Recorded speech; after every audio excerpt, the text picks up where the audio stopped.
வவுனியா ரயில் முச்சக்கர வண்டி விபத்து, பெண் உயிரிழப்பு. வவுனியா தாண்டிக்குளம் பாதுகாப்பற்ற தொடருந்து ரயில் கடவையில் ரயில் முச்சக்கர வண்டி மோதி இன்று கோர விபத்து. தாண்டிக்குளம் பகுதியைச் சேர்ந்த ராசலிங்கம் தவமணி என்ற வயோதிப பெண் சம்பவ இடத்திலேயே உயிரிழப்பு. சாரதி படுகாயங்களுடன் வவுனியா வைத்தியசாலையில் அனுமதி.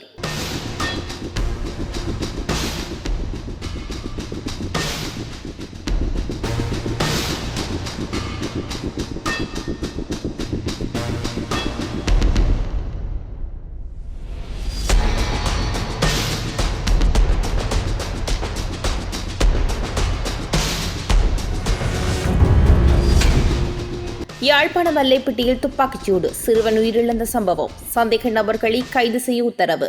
யாழ்ப்பாணம் வல்லைப்பட்டியில் போலீசார் மேற்கொண்ட துப்பாக்கி பிரயோகத்தில் சிறுவன் படுகொலை செய்யப்பட்டமை தொடர்பில் சம்பவத்துடன் தொடர்புடைய சந்தேக நபர்களை கைது செய்து நீதிமன்றில் முற்படுத்துமாறு ஊர்காவல்துறை நீதவான் நீதவான் அனீபா ரஜீவ் மத்திய குற்றப்புலனாய்வு பிரிவினருக்கு உத்தரவிட்டுள்ளார். அல்லைப்பிட்டி பகுதியில் கடந்த பிப்ரவரி மாதம் 10ஆம் தேதி கடமையில் இருந்த போலீஸ் உத்தியோகத்தர்களின் கட்டளையை மீறி ஹயர் ரக வாகனத்தை செலுத்தினார் என்ற குற்றச்சாட்டில் போலீசார் மேற்கொண்ட துப்பாக்கிச்சூட்டில் 17 வயது சிறுவனான அருள் பாயஸ் உயிரிழந்திருந்தார். குறித்த சம்பவம் தொடர்பிலான வழக்கு விசாரணைகள் நேற்றைய தினம் புதன்கிழமை ஊர்காவல்துறை நீதவான் நீதிமன்றில் விசாரணைக்கு எடுத்துக் கொள்ளப்பட்டுள்ளமை குறிப்பிடத்தக்கது.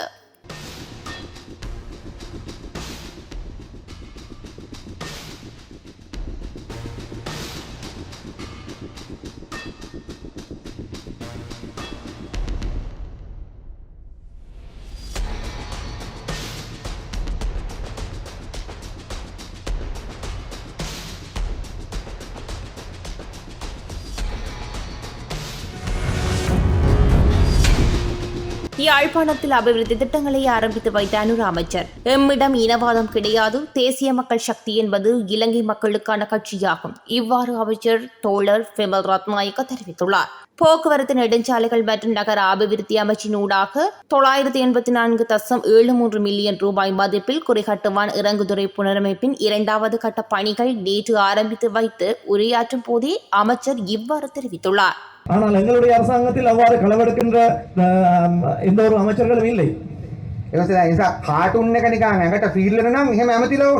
அவர்களுக்கு இந்த கார்ட்டூன் மெட்ராக்களுக்கு உணர்ந்து கொள்ளக்கூடியதாக இருக்க வேண்டும் என்றால் அவர்களுக்கும் அவ்வாறான ஒரு ஊழல் செய்கின்ற அமைச்சர்கள் தான் வேண்டும். ஒன்று என்ன செய்ய வேண்டும், ஒன்று கார்ட்டூனுக்குரிய அந்த ஃபிகரை மாற்றி அமைக்க வேண்டும், அல்லது அந்த அமைச்சர்கள் களவெடுக்க ஆரம்பிக்க வேண்டும்.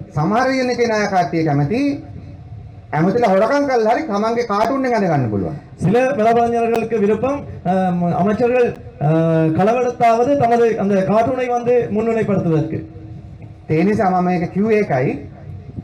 අපි පිළිගන්න ඕන අපේ රටේ මිනිස්සු දේශපාලන වශයෙන් අලුත් රටක් හදලා ඉවරයි. அந்த வகையில் நாம் இங்கு குறிப்பிட்டுக் கொள்ள வேண்டியதுதான், நமது நாட்டு மக்கள் தங்களுடைய அரசியல் என்ற விதத்தில் இந்த நாட்டினை புனரமைத்திருக்கிறார்கள், மாற்றி அமைத்திருக்கிறார்கள். ඒගොල්ලෝ ට්‍රූලි වෙනස් වෙලා ඉවරයි. அவர்கள் முற்றுமுழுதாக மாற்றமடைந்திருக்கிறார்கள். අපි ඒ නිසා නැවත වතාවක් 2009 මැයි 19 ඉඳන් හරි 2024 සැප්තැම්බර් 20 හරි නැවත පටන් ගන්න ලංකා ජනතාව කවදාවත් ආයි පටන් ගන්න යන්නේ නැහැ. 2024 ஆண்டு அந்த செப்டம்பர் 20ஆம் தேதிக்கு முதல் இருந்த வகையிலோ இந்த 2029ஆம் ஆண்டிற்கு பின் அவ்வாறு திரும்ப ஒரு மாற்றத்தினை ஏற்படுத்த நினைக்க மாட்டார்கள். நாட்டில் எரிபொருள் தட்டுப்பாடு என்ற வார்த்தைக்கு இடமே இல்லை, வெளியானது அறிவிப்பு. நாட்டுக்கு தேவையான எரிபொருளை எவ்வித தடையுமின்றி விநியோகிப்பதை உறுதிப்படுத்தும் வகையில் மற்றொரு டீசல் கப்பல் எதிர்வரும் 27ஆம் தேதி நாட்டை வந்தடைய உள்ளதாக இலங்கை பெட்ரோலிய கூட்டுத்தாபனத்தின் முகாமைத்துவ பணிப்பாளர் மாயூர நெத்திக்குமாரகே தெரிவித்துள்ளார். எதிர்வரும் ஏப்ரல் 27ஆம் தேதி வருகை தரவுள்ள கப்பலில் 9500 மெட்ரிக் டன் டீசல் அடங்கியுள்ளது. டீசல் கப்பலை தொடர்ந்து இந்த மாத இறுதிக்குள் மற்றொரு பெட்ரோல் கப்பலும் நாட்டை வந்தடைய உள்ளது. இந்த கப்பல் மூலம் மொத்தம் 35,000 மெட்ரிக் டன் பெட்ரோல் இறக்குமதி செய்யப்பட உள்ளது என தெரிவித்துள்ளார். யாழ்ப்பாணத்தில் கோர விபத்து, பறிபோன தந்தை மகன் உயிர்கள். யாழ்ப்பாணம் பலாலி வீதி உரும்ராய் சந்தியில் நேற்று இடம்பெற்ற விபத்தில் தந்தை மகன் உயிரிழந்துள்ளனர். பலாலி நோக்கி சென்ற மோட்டார் சைக்கிள் எதிரே வந்த பட்டா வாகனத்துடன் மோதி விபத்து இடம்பெற்றுள்ளது. ஏழாலை கிழக்கை சேர்ந்த 64 வயதுடைய பரமேஸ்வரன், 23 வயதுடைய கஜதீபன் ஆகியோரை உயிரிழந்துள்ளனர். பட்டா ஓட்டுநர் கைது செய்யப்பட்டுள்ளதுடன் கோப்பாய் போலீசார் விசாரணைகளை மேற்கொண்டு வருகின்றனர்.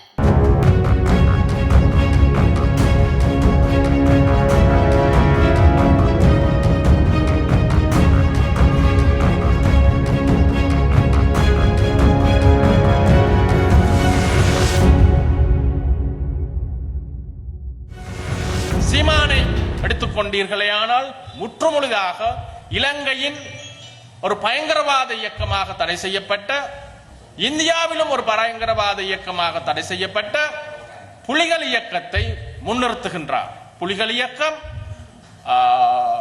ஆங்கிலத்தில் கூறுவதானால் wars are sweet to those who are not participating it என்று சொல்றது. அதாவது யுத்தங்கள் என்றுமே அந்த யுத்தங்களில் ஈடுபடாதவர்களுக்கு இனிமையாக இருக்கும். ஆகவே சீமான் போன்றவர்கள் அந்த யுத்தங்களில் என்றும் ஈடுபட்டவர்கள் அல்ல, நாம் அந்த யுத்தங்களுடன் வாழ்ந்தவர்கள். ஆகவே இந்த நாட்டு இந்த யுத்த காலத்தில் வாழ்ந்தவர்களுக்கு தெரியும், இந்த யுத்தத்தில் வாழ்ந்தவர்களுக்கு தெரியும் இங்கு என்ன நடந்தது என்பது. இந்த யுத்த வலயத்தில் வாழ்ந்த தமிழ் மக்களுக்கு தெரியும் புலிகள் எவ்வாறு நமக்கு விடுதலை பெற்று தருவதாக கூறிக்கொண்டு என்ன நோக்கத்துக்காக தாம் ஆயுதம் கையில் எடுத்தார்கள் என்று கூறினார்கள்.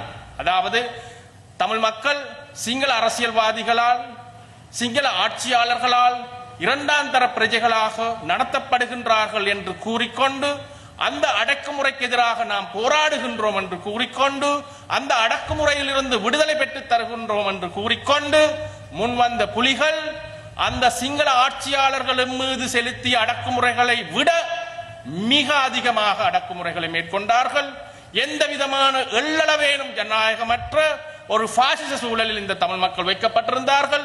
அதற்கான ஆதாரங்களாக இது ஐக்கிய நாடுகள் சபையினால் வெளியிடப்பட்ட report of the secretary general's panel of experts on accountability in Sri Lanka எனப்படுகின்ற இறுதி யுத்த காலத்தில் வெளியிடப்பட்ட அறிக்கை. இந்த அறிக்கையில் புலிகளின் குற்றங்கள் மிக விரிவாக அறிக்கையிடப்பட்டிருக்கின்றது. இறுதி யுத்தத்தில் யுத்த வலயத்தில் இருந்து தப்பிச் சென்ற மக்களை சுட்டுக் கொன்றது வரை இங்கு ஆவணப்படுத்தப்பட்டிருக்கின்றது. இது ஹியூமன் ரைட்ஸ் வாட்ச் என்று சொல்லப்படுகின்ற அமெரிக்காவை தளமாக கொண்ட மனித உரிமை கண்காணிப்பகத்தின் அறிக்கை. இறுதி யுத்தத்திற்காக நிதியுதவி செய்தல், புலம்பெயர்ந்த தமிழர்களிடம் புலிகள் இயக்கத்தின் அச்சுறுத்தல்களும் பலாத்கார பணப்பறிப்பு. இவ்வாறு எண்ணிலடங்காத குற்றங்கள் இங்கு வாழ்ந்த புத்திஜீவிகள், இங்கு வாழ்ந்த இலக்கியவாதிகள், இங்கு வாழ்ந்த எழுத்தாளர்கள், இங்கு சமூகத்துக்காக போராடியவர்கள், முக்கியமாக ஒடுக்கப்பட்ட மக்களுக்காக போராடியவர்கள் அனைவரையும் புலிகள் எந்த விதமான ஒரு கணமேனும் சிந்திக்காமல் கொன்றொழித்தார்கள். பல்வேறுபட்ட கொலைகள் புலிகளின் ஆட்சி காலத்தில் நிகழ்ந்தது. ஆகவே இவை எல்லாவற்றையும் இருட்டடிப்பு செய்து புலிகளை முன்னிறுத்துவதற்கு சீமான் போன்றவர்கள் முன்னிறுத்துவதற்கான காரணம் அந்த யுத்தத்துக்கு பின்னால் இருந்த கருப்பு பொருளாதாரத்தால் பயனடைந்த பயங்கரவாதிகள் புலம்பெயர் நாடுகளில் வாழ்கின்றார்கள். அந்த பயங்கரவாதிகள் அனுப்புகின்ற காசுக்காக சீமான் போன்றவர்கள் தமிழ் தேசியம் என்கின்ற கோட்பாட்டை பிரபாகரனின் சைவ வெள்ளாளிய யாழ்ப்பாணத்திலிருந்து, அதாவது இலங்கையின் வடப்பகுதியில் இருந்த சைவ வெள்ளாளிய தமிழ் தேசியம், சைவ வெள்ளாளியம் தான், சைவ வெள்ளாளியம் என்று சொல்லப்படுகின்ற சாதியவாதம் தான் இங்கு நிலைநிறுத்தப்பட்டது.